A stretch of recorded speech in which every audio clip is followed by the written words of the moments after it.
Buenas tardes a todos y bienvenidos al invitado de Radio Francia Internacional. La Biblioteca Nacional de Francia, aquí en París, inaugura este lunes una exposición dedicada a la obra gráfica del artista catalán Antoni Clavé, afincado en Francia desde los años 40, donde se convirtió en una de las figuras más importantes del arte del siglo XX. Y precisamente para hablarnos de esta exposición y de su trayectoria en el mundo del arte, tenemos la suerte de contar en nuestros estudios con Emmanuel Clavé, el nieto de este artista, quien convivió con él hasta su muerte en 2005. Buenas tardes, Emmanuel. Buenas tardes. Y sobre todo, muchísimas gracias por haber aceptado nuestra invitación. Nada. Permíteme que explique antes que nada que tu abuelo, Antoni Clavé, nació en Barcelona en 1913, donde realizó sus estudios de arte. Sus primeros pasos en el arte los realiza como cartelista, ¿no? Sí. Empezó trabajando en una tienda de decoración para muy joven, ¿eh? Cuando hacía la academia por la noche, la escuela. Y empezó, es verdad, a hacer carteles de cinema cuando tenía, 22, 23 años.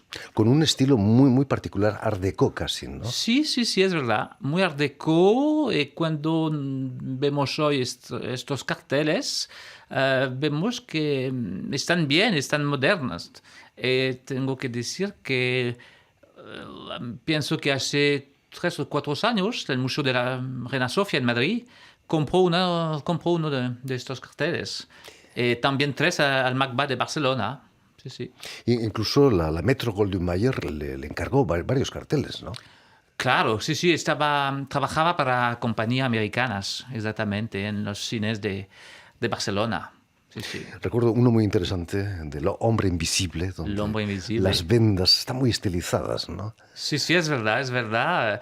Son pocos, ¿eh? Quizás ya tenemos 15 de estos carteles, pero estamos contentos que hoy están en buenos museos. La guerra civil fue para Antoni un enorme traumatismo, imagino. Incluso combatió, ¿no?, en el frente de Aragón. Sí, combatió con los republicanos, pero paraba poco de la guerra el abuelo, paraba muy poco de la guerra, estaba en un momento seguro difícil. Llegó en Perpignan, en un campo en 39, y llegó en París en abril 39, el 5 de abril de 39, el día de su cumpleaños.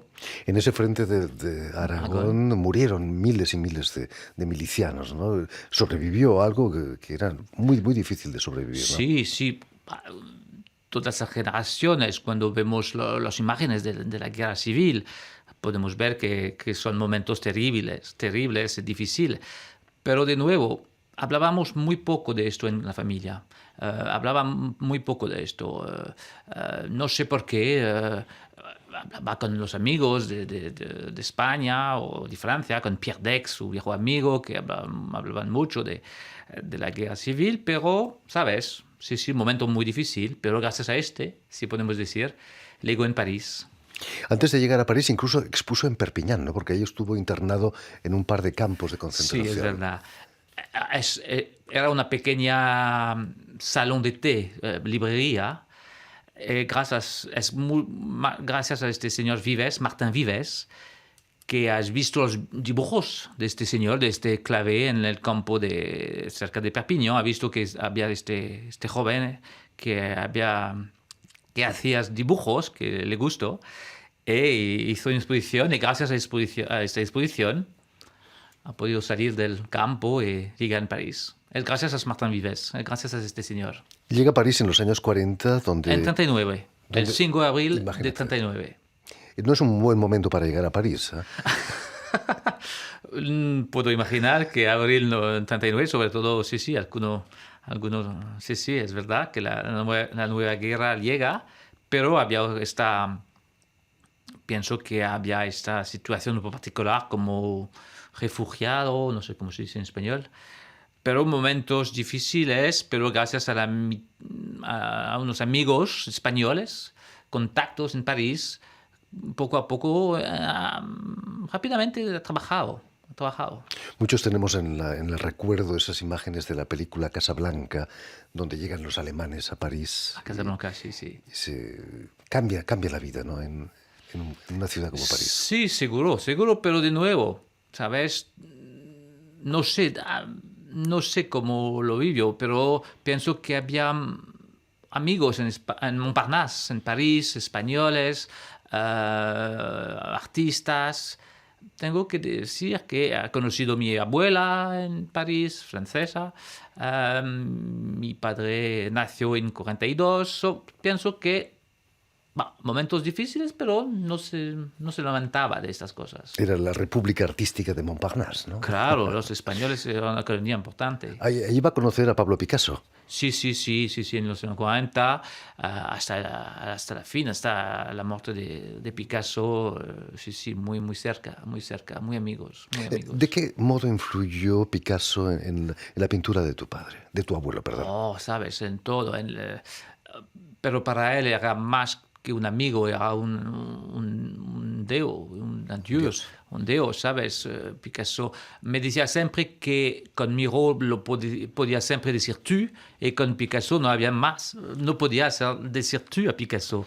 Pero no, era momentos muy importantes para Clavé, el estilo, cuando ha visto. Llegaba de Barcelona con la influencia de Puvis Chavannes del siglo XIX, lo que se trabajaba a la escuela de Barcelona. Y cuando llegó en París, que ha visto Picasso, ha cambiado todo. Completamente. Todo, sí. Imagino que también Picasso tuvo algo que ver en que se instalase en el sur de Francia, en Saint-Tropez, que debería ser un paraíso en aquella época, ¿no? En los años Sabes 50. que el Saint-Tropez es por azar, completamente por azar, porque tenía una amiga americana con quien había hecho ¿cómo se dice? Decorados de teatro y de ballet. La Madame Fisher, que tenía una pequeña casa en Saint-Tropez, cerca de Brigitte Bardot. El abuelo no pensaba jamás dejar su taller de Montparnasse, de París. Pero un año fui un mes para descansar en esta casa y finalmente, poco a poco, compré 1, 2, 3 terrenos, 3 talleres. Están llegados. En los años 50 era posible, hoy ya no es posible. Claro. Estamos en los 50, años 50 y empezó inicio de los años 60 para trabajar en Saint-Tropez definitivamente en 66, 65. La obra de Antoni Clavé, no nos confundamos, no es ni figurativa ni abstracta. Eso le ha causado más de un problema, imagino, ¿no? El no poder meterlo en una casilla. Sí, Clavé es un personaje interesante, francés para los españoles, español para los franceses, abstracto, figurativo. Es un percurso, es un trabajo que parte de la figuración, porque hay figuración, los carteles, los cuadros de los años 50, y poco a poco deja la figuración para un trabajo más abstracto. Pero no completamente tampoco. Pero jamás completamente. Jamás hay siempre signos, estrellas, cosas que no es completamente abstracto, pero es un percurso artístico de 60 años, 70 años. Algunos críticos lo sitúan entre Miró y Tapies. Sí, es una cuestión de generación. Tapies nacido en 23, Clavé en 13. Pienso que es una cuestión de generación, claro. Sí. Emmanuel Clavé, si en la actualidad ejerces una actividad dentro del mundo del arte, es por su culpa seguramente, ¿no? ¿Lo veías trabajar cuando eras pequeño? Sí. Estaba mucho al taller porque la Saint-Tropez es siempre la casa de familia, la casa de vacanza, pero también había los talleres, el taller de pintura, de grabado, de escultura. Tenía la suerte de andar a menudo en Saint-Tropez a ver al abuelo. No sé, ¿sabes? No hemos jamás hablado de lo que quería hacer. Yo me gustaba la historia del arte y el mercado del arte. Y quizás es por lo que hizo estudio de historia del arte que después me trabajé en el mercado del arte, pero siempre volviendo al taller a ver al abuelo. ¿No te empujó Antoni Clavé a que cogieras un pincel y que te pusieses a pintar? No, jamás. No. Lo hicimos un poco con mi hermana en el taller. Sí, hay dibujos, hay pinturas cuando teníamos 4, 5, 6 años, pero no me gustaba dibujar.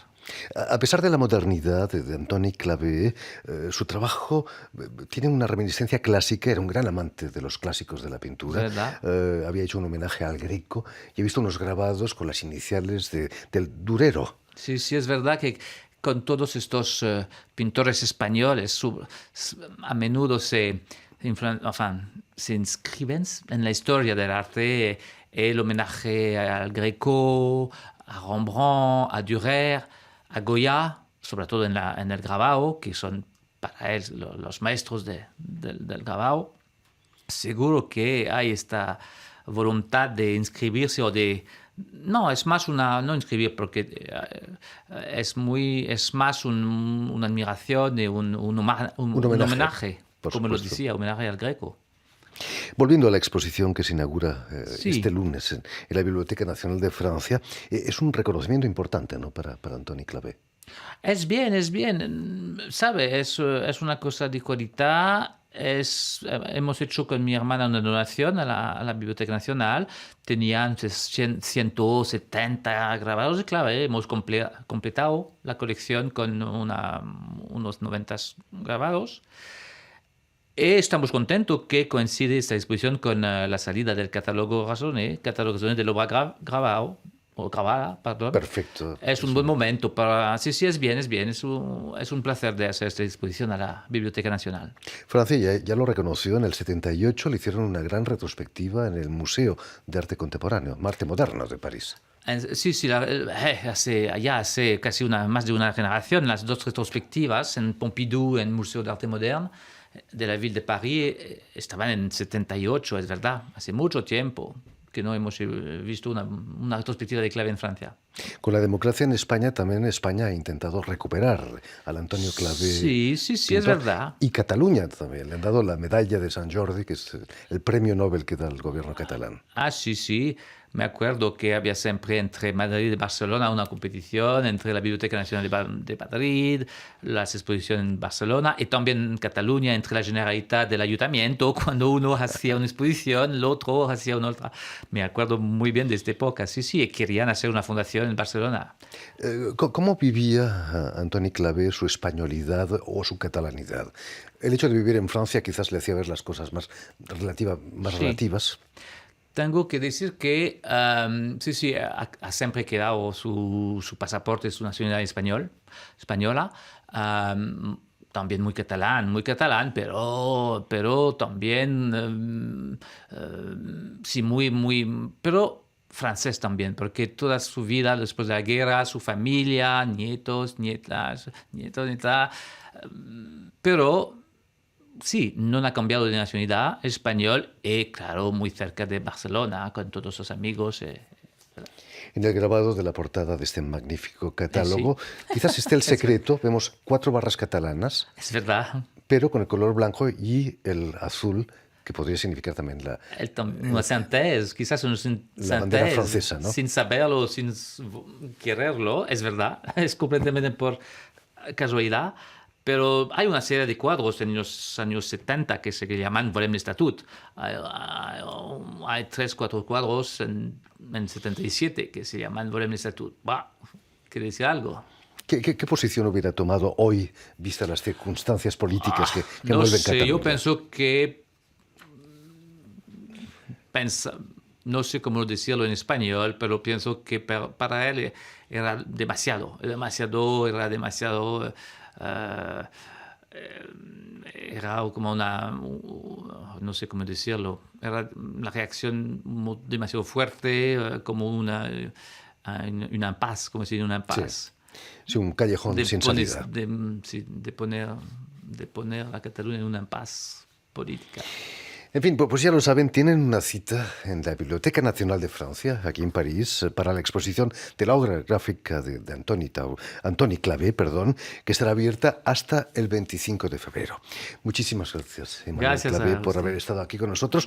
Permíteme también que dé las gracias a Elena Abril, quien ha estado detrás de los cristales al tanto de la realización de este programa, y enviar un saludo muy cordial a nuestros telespectadores, porque también tenemos telespectadores que nos siguen en toda América Latina gracias a la cadena Canal U de Montevideo. Y a ustedes, gracias por su atención y les damos cita para una nueva edición de El invitado de Radio Francia Internacional.